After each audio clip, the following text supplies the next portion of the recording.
Sharks Nation. We are back after a short Thanksgiving hiatus. We are broadcasting live this morning on the campus of Hawaii Pacific University at Aloha Tower Marketplace at the HPU Esports Arena, powered by DSE Hawaii. I'm your host, Jeff Rich, and we are excited to be back, although I've got to say, it's one of the first mornings I can't say it's a beautiful, sunny, crazy, wonderful morning. It's been kind of dreary and rainy the last couple of days. That's kind of unusual for Hawaii. But we've got a great show this morning. We're going to be speaking with HPU's golf head coach, Coach Ed Kageyama, and we've got two amazing student athletes in studio with us this morning, seniors Kirsten Lindner and senior Hasee Nazir. And we'll be introducing you guys here in a minute. But before we do, I want to get a little quick shout out and how'd you guys do over the Thanksgiving break to Hawaii Pacific University Sports Information Director, Mr. Marcus DeWall, and our in-studio producer, Mr. Paul Breck. Guys, how you doing this morning? You know, Jeff, I'm doing quite well. I missed you guys quite a bit the last few weeks, so I'm glad to at least be back with you after a brief hiatus. We got a good chance to chit-chat with Marcus while you were away, or while we, had to do some fun stuff for a certain Sharks Weekly pre-Thanksgiving. So I'm excited to be back in the esports arena powered by DSE Hawaii. Nice. Well, yeah, I had to take a couple weeks off to deal with a little university business, and of course we had Thanksgiving last week and a break. But Marcus, how was your Thanksgiving? Did you get away and do anything fun? Yeah, so I traveled with women's basketball to Western Washington University and got a good feel of the fall weather, and so I think it was a little rain. Was there any snow? No, it was just 30 degrees, just cold, and so I learned that a windbreaker doesn't necessarily protect you from the cold, and so that's the only long sleeve thing they gave me for that trip. But had a good time out there. We went to this diner, got some little Thanksgiving meal, so it was a good time. But nice. Glad to be back on the island. Nice. Although, yeah, like I said, it could be a little bit better weather here today. Oh, yeah. But we'll be back into some bright sunshine and a beautiful mid-80s here in no time at all. Well, we'll come back and check in with you, Marcus, as we do a look back at the week in sports here at HPU and a look ahead at what's coming up here as we kind of finish up the fall term and head into winter break, which isn't too far away. But let's turn our attention, introduce our head coach and our student athletes today. So let me start by welcoming you, Coach Ed Kageyama. This is your fourth season at HPU. You started, we were chatting before, just in the midst of the pandemic in 2019. And you came to us from Punahou, where you ran an extremely successful program. I think 17 titles in 13 seasons at Punahou, if I'm not mistaken. Yeah, between the men's and boys and girls teams, Yep. 17 state titles. Evenly split, too. I think 10 for men, 11 on the women. Wow. Or the girls, 11 state titles in 13 years on the women's girls side. It's amazing. So you crafted just a highly successful program here for Punahou, and then HPU was lucky enough to bring you in and get you to run our program and get us to the most consistent, high-performing sports program that HPU has. Yeah, I had, I guess, a position opened up over the Christmas break in December 2019, and Sam Moka, who was athletic director at the time, was a good friend, and he asked, if I'd be interested in coming over, building a program here at HPU. And I thought a great opportunity. My daughter had just graduated from Punahou, played golf, and so it was a good time. Good timing for everything kind of lined up. Nice. And boy, Sam, he has just had such an impact on HPU's success. And of course, he's off in the mayor's office now, advising and counseling to help the mayor work through issues here in Honolulu and create a wonderful culture and way of life for us here on the island. Yeah, he's doing well. He's doing really well, and I'm happy for him. He's always worked really hard. So it's good to see him, kind of moving up and kind of getting recognition and reaping some of the benefits of his hard work. Very nice. Well, let's introduce the student athletes that you brought today. So we have two seniors today. So Kirsten, you went to Glendora High School. That's near LA. All 4 years here at HPU, I assume, or did you transfer, or what's been your academic roadmap here? Yeah, so when I was in high school, I did dual enrollment, so I did some community college while in high school, and then I came straight here out of, the midst of COVID 2020, and I've done all 4 years here. and it's been a great time here. Nice. The dual enrollment was huge, and that's become kind of a trend nationally where students in high school can pursue not just college course credit, but get an associate's degree and then move on and take only 2 years of their bachelor's. And so I've seen a lot of students really start to condense their academic experience and come out either with an associate's degree or enough college credit to get, the bachelor's in maybe 3 years, sometimes 2, and then add a master's. So you kind of come out maybe even in 3 or 4 years with a master's credential. So that was a great decision. Boy. Thank you. Yeah, I didn't get a associate's. I got a whole year done of college courses and helped me out here. So. Nice. And we'll talk about some academic achievements here as we come back. But let's introduce Hasee Nazir. So you're also from Southern California, Orange County way, if I'm not mistaken? Yeah, correct. I went to Orange Lutheran High School, and actually I did a very similar thing to Kirsten, actually. I took my college courses in high school as well, at a local community college, and it kind of led me to, I ended up taking a gap year actually before I came to college. So I came in, and with those community college courses, I actually came in as a sophomore. So that first year was kind of just like a break, and it was perfect. It was like a good time to kind of get some mental clarity and figure out what I want to do. And when I came into college, I was kind of ready to go. Nice. So I've been here for it'll be my third year this year. Okay. And yeah, it's been fantastic. So you got college credit in high school, and then when you took a gap year and just took off completely? Completely. What'd you do?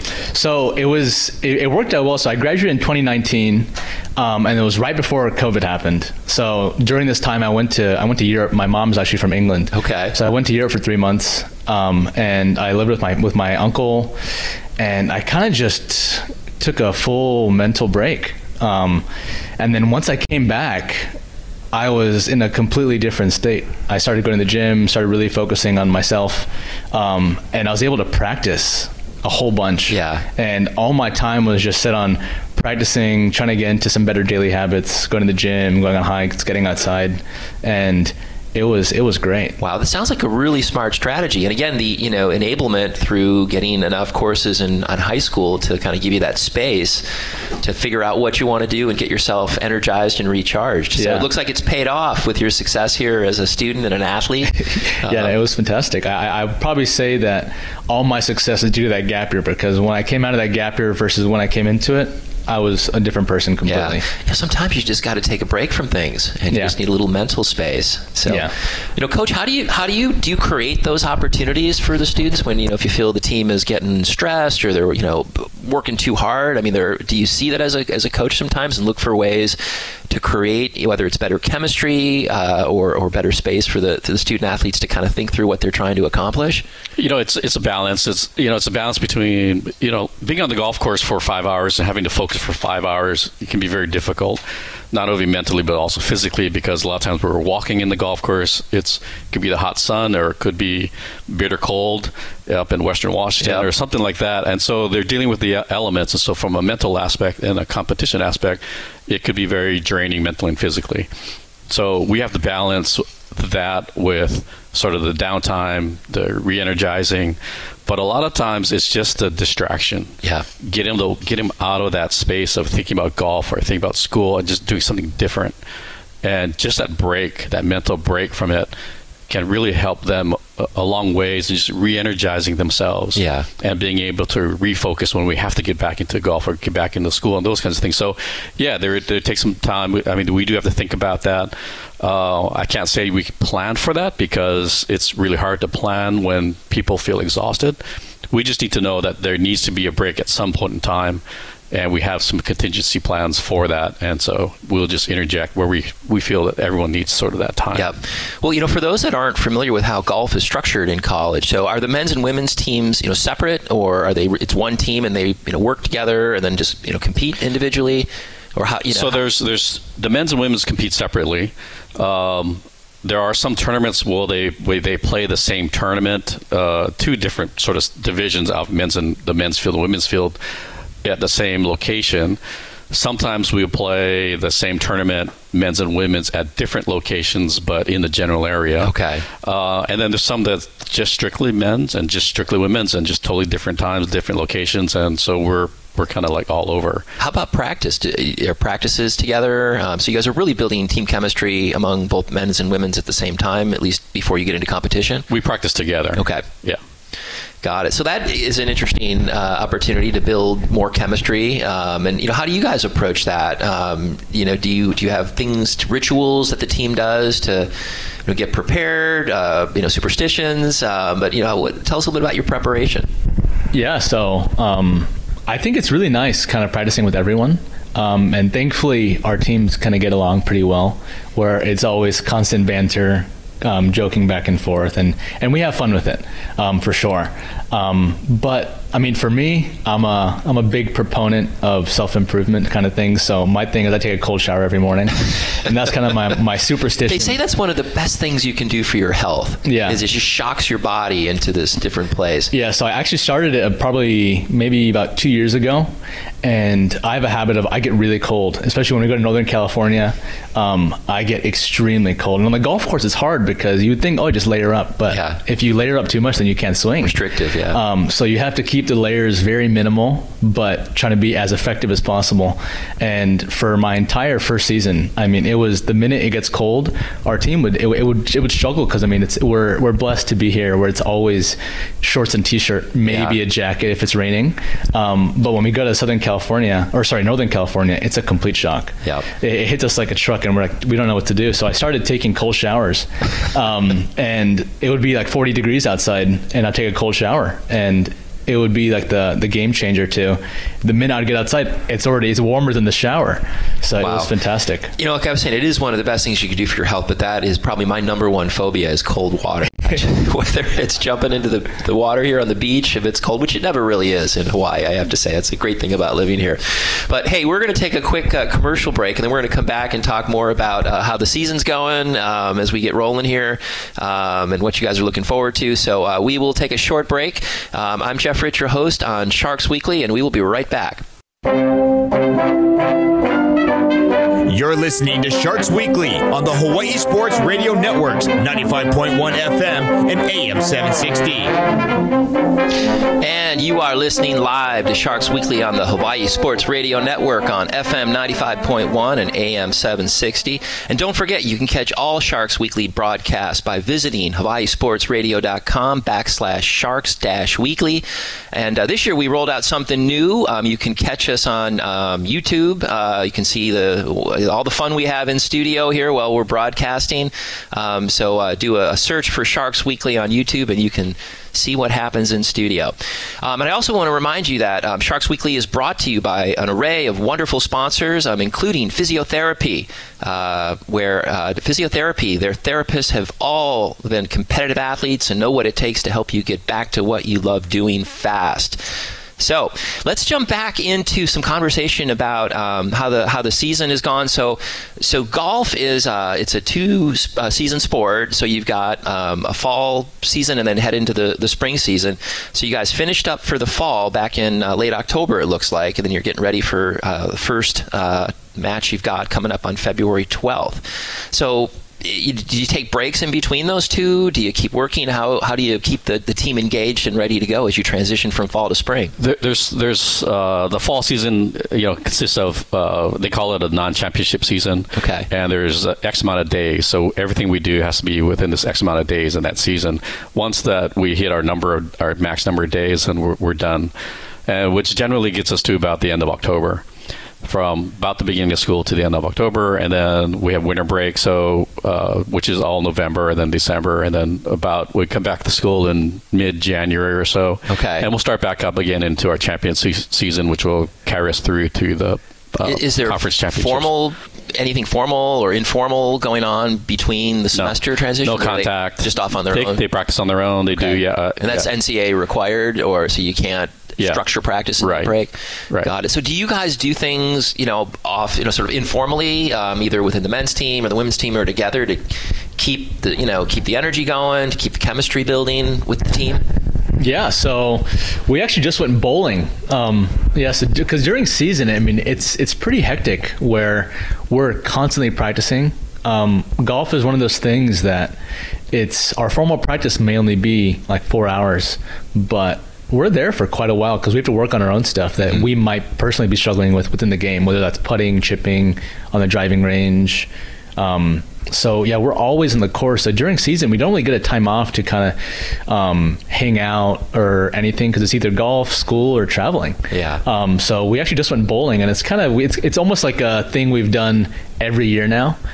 Since our first year, our team was very small our first year, so we were all extremely close. So we would try and go after every Friday. We'd go get food together, and we'd try and kind of create that team chemistry where we're all more friends rather than teammates. And it's been great. But yeah, so we try to go bowling, and then now since we don't have any formal practice, we all try and go to the golf course. Even if it's only for a couple hours, just try and kind of keep the reps up, just get a little bit of practice in, and yeah, it's really good. Very nice. Do you guys, are there surfers on the team, beach lovers, or no? Because this would be the first sport that, since they spend all their free time when they're not practicing or in class on the beach or on a surfboard. I don't really think anyone on our team is a beach goer. Really? Yeah, mostly it's stick to the golf course, and yeah, not too much beach or no surfers really at all. Maybe here and there. Okay. Some of our team just went over to Kauai together and spent some time with their family and brought a couple of the girls there, and they didn't surf, but they got to go hang out. And our team is really close and kind of do a lot together. Like we'll go out for food or go to Starbucks, and my teammate took all my graduation pictures, and so nice. We're always together. So, Coach, is that a recruiting strategy to find student athletes that are not going to want to spend all their time on the surfboard or the beach? No. When we do recruiting, like we don't have a big budget to, pay for people to come here, and so I really look at just quality of individual. Generally in our world, if you're a pretty good golfer and you're a good student, generally they understand time management. They have their life in order. They know how to, study and practice. And so generally when you those are the kind of recruits that I look for. And generally when they get here, this is sort of what they look like. Yeah.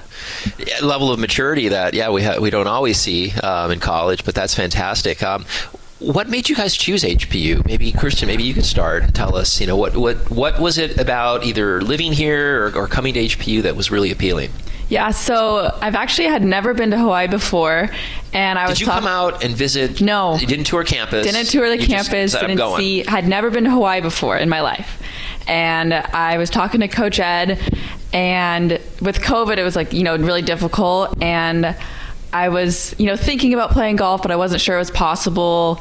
I played another sport in high school, so I was thinking about going that route of that sport. And then Coach Ed was like, come out here, play for me, live it up. And it's been one of the best decisions I've made. And I love being able to live here and be able to golf all year round. Like, you can't get that anywhere else. Yep. So I can do that, and got to be independent for once. So. Yeah.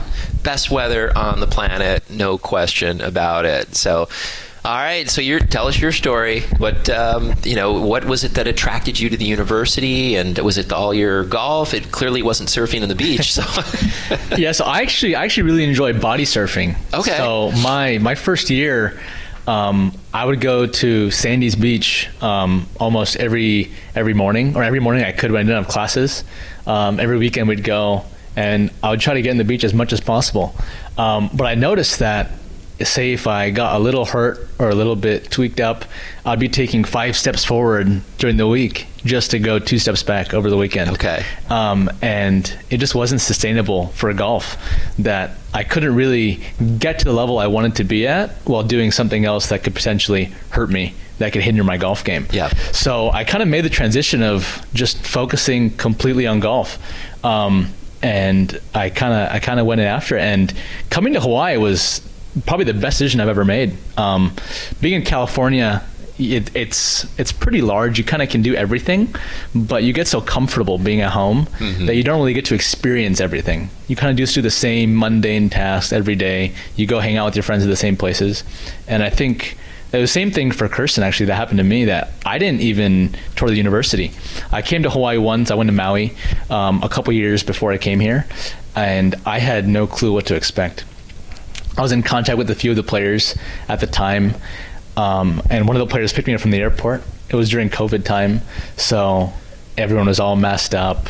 We couldn't really do much. I met Coach here at ATM for my first year, and it was just like, how do I go about being an adult with no parents, in a place with so much to do? Yeah, right? So much, no friends, no nothing. Yeah. And it was kind of just the experience that I needed to grow as a person, where you had to just figure it out. You deal with the struggles, but you come out the other side a much stronger person. Yeah. It's that's the benefit of being in a place where you're kind of forced to figure it out. And do you feel disconnected sometimes? I mean, we are on an island that is probably the most remote place on the planet, right? So I know when I came here at first, I felt it was a big place. It's not a huge island, but it felt large, and it felt like there were a lot of people, a lot of activity.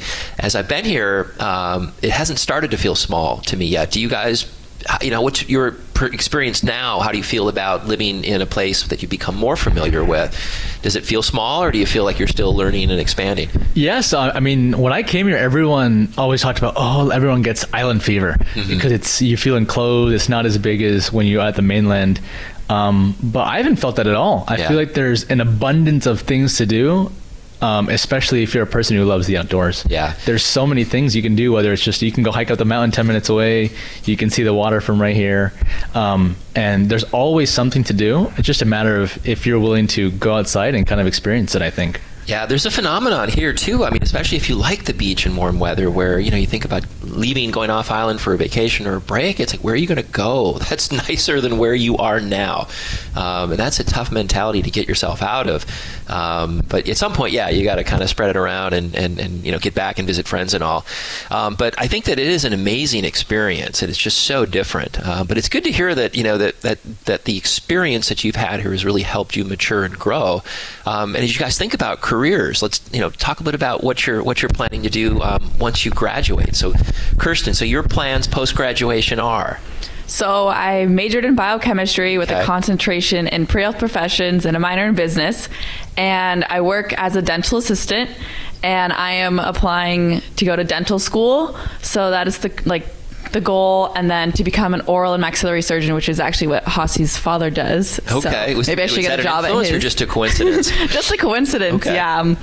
So. All right. Yeah, so I'm majoring in finance and economics, and I have a double major in accounting. So right now I'm actually currently working as an accountant remotely. But after high school, I plan on getting into real estate. That's what my mom and I do. So we've done our first place here. And then when I get back, I hope to get some funds just working in the office and get into some deals. Is it commercial or residential or both? So as of right now, it's residential real estate. We do single family homes. Okay. But I want to personally do commercial. I think I like seeing bigger deals places. Because you don't really hear about it unless you're looking for it. You don't really. Everyone knows, you're a real estate agent, but nobody knows how's this office building selling. Yeah. Now, are you guys building a portfolio of properties, or working in real estate sales, or both? Or? Yeah. So my mom and I, we both aren't agents, so we are purely in the portfolio investor side of things. Okay. So we've had a couple homes in Corona, where that was our first investment properties, and we've slowly got into more City of Orange and Anaheim Hills, and then we're slowly making our way to the beach, to Newport Beach, Huntington Beach, and stuff like that. Real estate, always a good investment, right? Yeah. I wish people tell you that when you're young and you're out of high school, and they give you basic investing advice and say, all you have to do is put 10% or 15% of your income aside, every year, and you'll be fine when you retire. But, the stock market goes up and down. We live in a volatile world, but real estate is generally always a good investment. Yeah. So congratulations on that success. All right, so we're going to take another quick break, and we will be back in a moment talking golf this morning. I'm your host, Jeff Rich. You're listening to Sharks Weekly, and we'll be right back.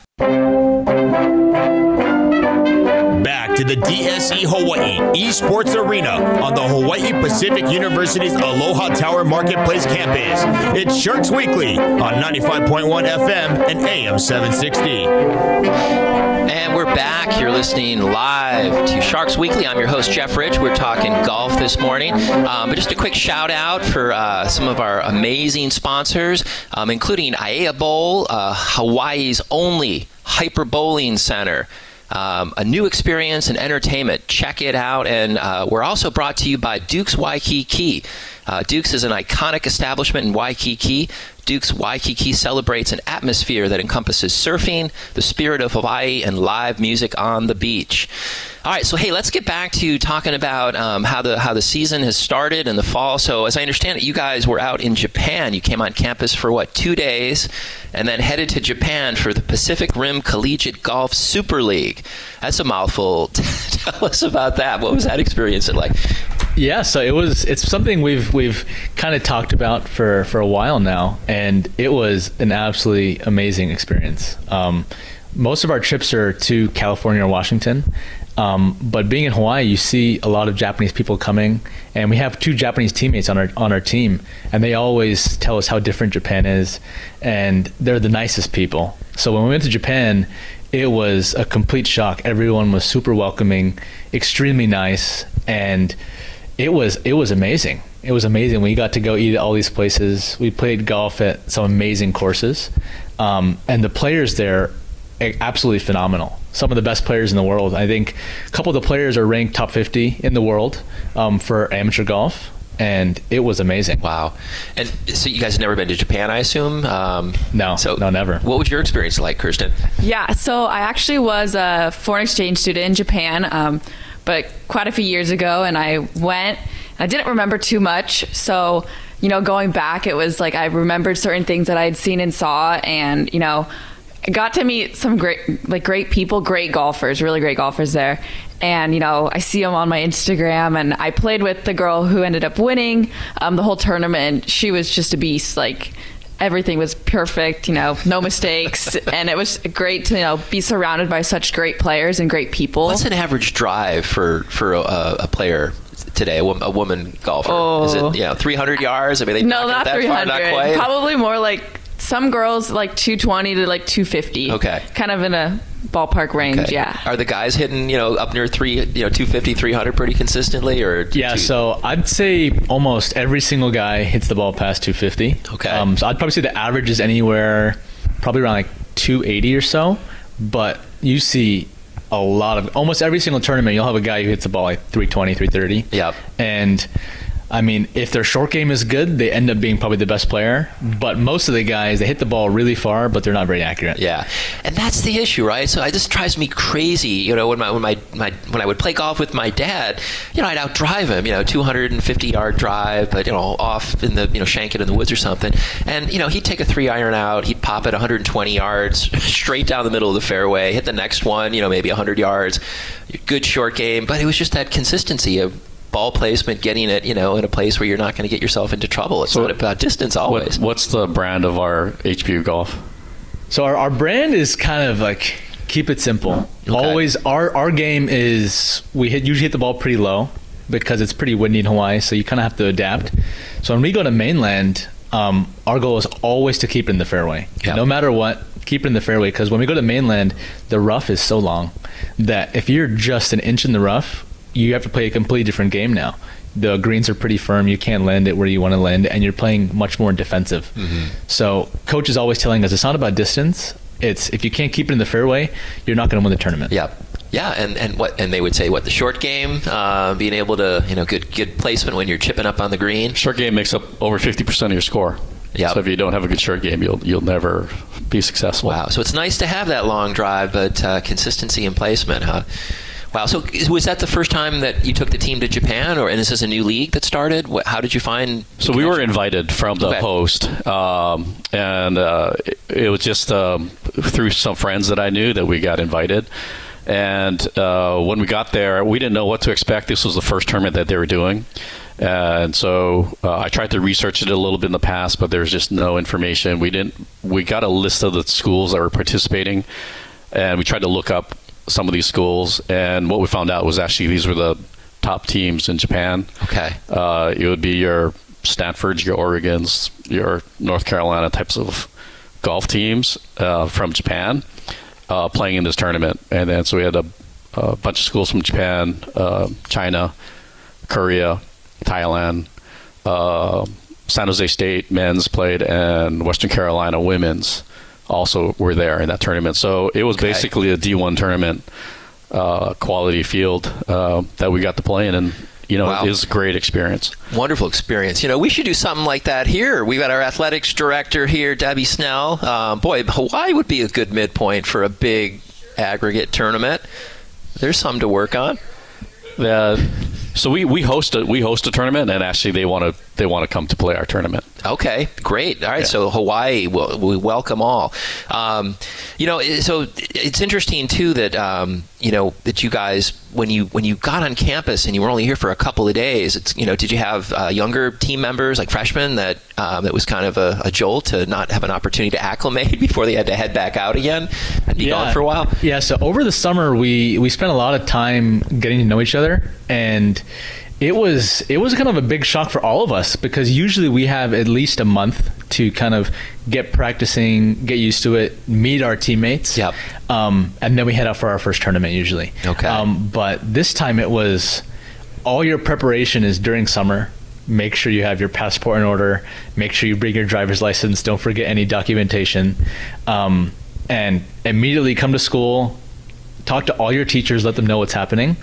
And we're gone for 2 weeks pretty much. Wow. And it was a big shock, because a lot of these players we haven't really met. So we're traveling with new guys and girls to a whole different country. And for most of us, it's our first time traveling to Japan, and for a lot of the team, it's their first time leaving the United States. So it was a big experience that, I think every single person grew on that experience, and they appreciated a different culture so much more by actually seeing it. Mm-hmm. Like the Japanese people that we met were extremely welcoming. They take extreme pride in just being kind, always helpful. And they're just amazing people. Wow, what an amazing way to start the school year too, and a bonding experience that I imagine kickstarts the development of that chemistry that's so important for any team.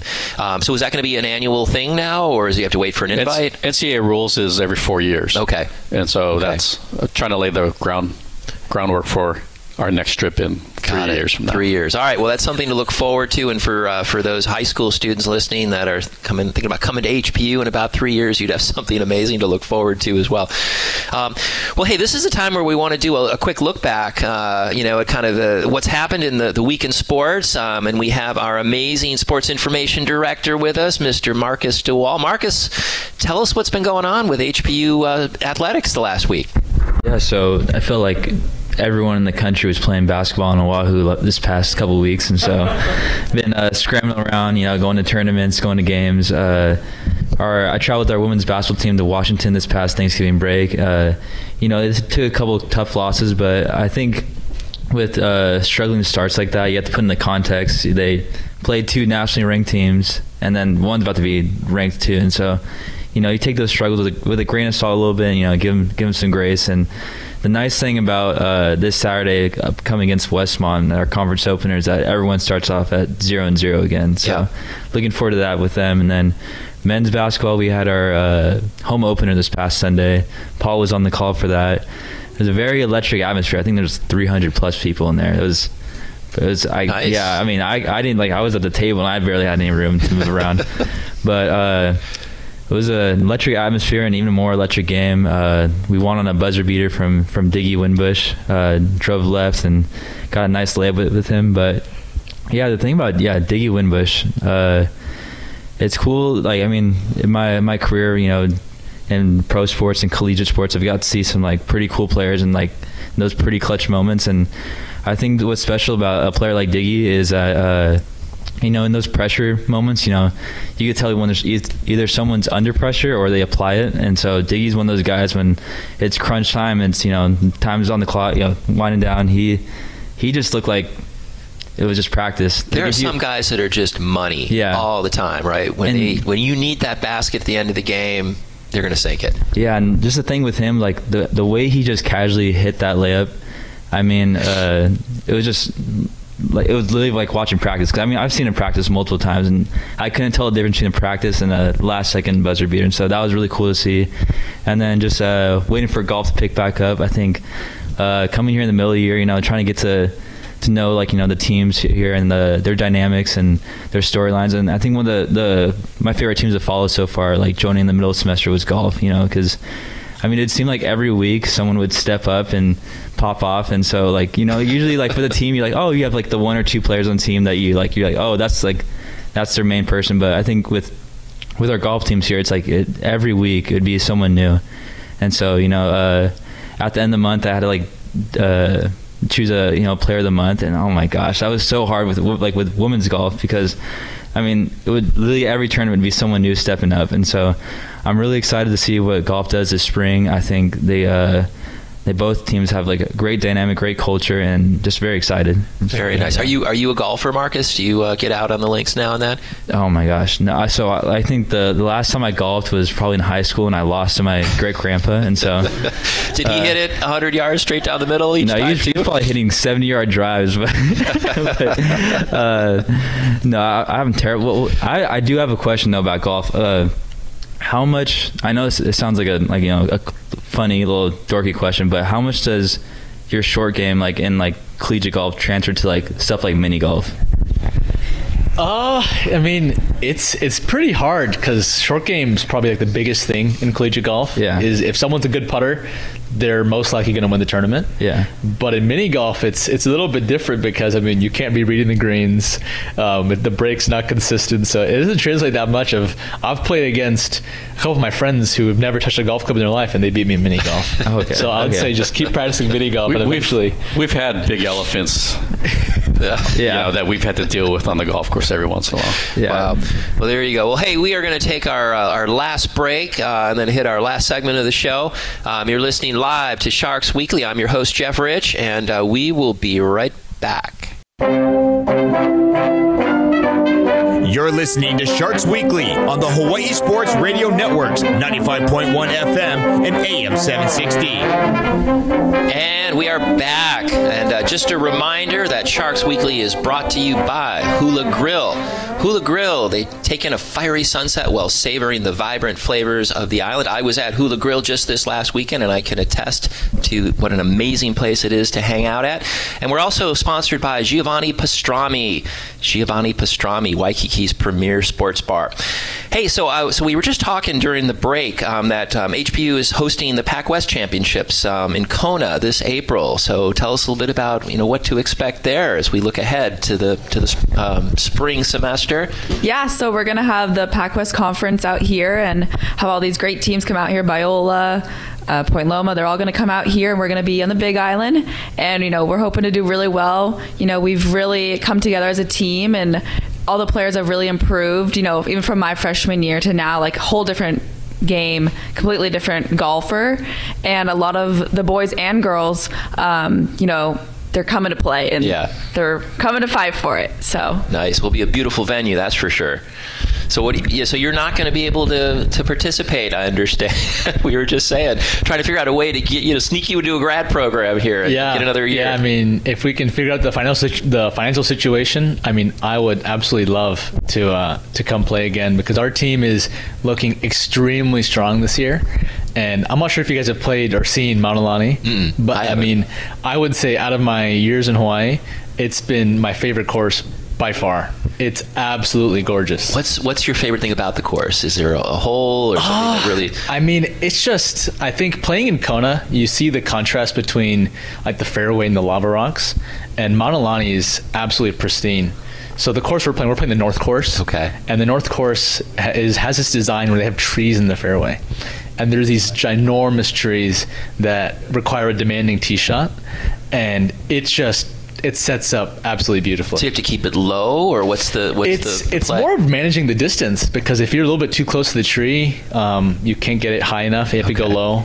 But if you're too far away, you have too long of a shot in. Wow. So it just depends on what your personal strategy is. Some guys try to hit it past the tree. Some guys lay up short. But it's just an absolutely beautiful course. Wow. Well, that definitely piques my interest, something to get out and see. So what's your expectation, Coach Ed? What do you expect from the team in the Pac West Championship? So we always talk about expectations, and actually we don't really go into anything with any high expectations. We have a plan, how we want to approach our competitions, and we just want to go execute our plans. And if we can do that, then generally things work out well. And then we'll just go do after action reports about our rounds and how we approached them and see how we did, and then make some adjustments and go forward. All right. Well, that's something to look forward to, and coming up in April. But as we think about what's happening in the coming weeks and months, Marcus, give us a little preview of what to look forward to in the coming week with HPU athletics. So we have plenty of basketball up until break. We have our conference opener, as mentioned, against Westmont on Saturday, and then I believe on Monday we come back for Fresno Pacific, and so both Westmont new to Pac-West, and it's been fun to see them. Their women's basketball team, great program. They consistently in the Elite 8 for NIA basketball, and so it's gonna be a fun test for our women's team and for our men's team. I mean, they're flying hot right now, and so hoping to continue that win streak. And yeah, like going into this break, just basketball. But I think the interesting thing is with like the new transfer rules and the way eligibility works now is that like the winter break is almost like a second off season with transfers, and so it's gonna be interesting to see who comes, who goes, and what additions we make during the season. And so bracing myself for that admin wise, and so I know Eli's bracing himself back at the office, but excited for that. But really excited just for the spring season to pick back up with, when we have basketball, baseball, softball, and everyone going. And just really excited. Like once again, just really excited for our golf programs. I feel like a good sign for like having a quality team is like you can beat teams in multiple ways, and I feel like our golf team is like one of the most consistent down the line on our roster, and so very excited to see how they do in April. And I think that it's gonna be fun just because they every tournament they've been at, they've been competitive, and like Sonoma State fall invite, our women's team tied for second, which is our best finish on the mainland in program history. And so a lot of things, the check, like boxes we need to check to be a good team, have been checked. And so nice. Well, I know we were talking too, there was no rest for the weary with you guys in athletics over what was a nice long 4-day Thanksgiving break for the rest of us, but the sports teams were in action. You guys in the athletics department had a lot to do over the weekend, so thanks for all that hard work you guys put in. Hey, so we're hitting the end of the show, and we were talking earlier, we wanted to throw out a fun question and ask everybody, what's your favorite golf movie or sports movie in general? So let's kind of go around the horn, and let's start out with you, Mr. Paul Breck. Tell us, what is your favorite golf and or sports movie? See, that's difficult. There are so many good ones. I'm going to save the golf ones for the people who are far better at golf than I am, much to my dismay. Don't they have tons of golf courses in central New York where you're from? They do. It doesn't mean I'm good. That being said, I think oh man, that's really tough. I've been thinking about it all day. I'm going to go with Major League just because it's such a classic. It connects me with my dad. That's where I'm going. Good choice. All right, Marcus, favorite golf and or sports movie? If we're going to go with golf, I have to say Happy Gilmore, the classic. Yes. Just love Adam Sandler and love Adam Sandler movies, so definitely Happy Gilmore. An excellent choice. All right, Kirsten, you're up. I'd probably have to say like Tin Cup. It's just a classic movie. One of my favorites as well. Hasee, what's yours? Yeah, so I haven't seen many golf movies. Could be sports in general, too. Yes, I've seen Happy Gilmore, but I'd say my favorite one is a new show called Full Swing on Netflix. Okay. It's a little behind the scenes behind the PGA Tour, and it's absolutely incredible. All right, so that's one we got to be on the lookout for. And Coach Ed? So I'm showing my age, but I'll take Caddyshack. Oh, my God. That was my era. How many times would you calculate you've seen Caddyshack in your lifetime? Way too many. But I bet I beat you. But like Haas, though, now I think Full Swing is actually taking the number one spot for me. I'm definitely going to look for that. Well, I would say my favorite is The Natural with Robert Redford. It was filmed in Buffalo, New York, where I grew up, and I was actually an extra in that film, and my high school baseball coach was in it. So we all had some inspiration to go see it. But hey, we're going to wrap up here as we hit the end of another fantastic show. I want to thank our guests, the HPU Golf team and head coach Ed. Thank you so much for spending some time with us, and Kirsten and Hasee, I wish you guys best of luck as you head into the spring semester and beyond. Marcus and Paul, thanks for your contributions today. We're going to sign out. I'm your host, Jeff Rich. You're listening to Sharks Weekly, and we will catch you next week. Aloha. You've been listening to the Hawaii Sports Radio Network's special presentation of Sharks Weekly in conjunction with Hawaii Pacific University on 95.1 FM and AM 760.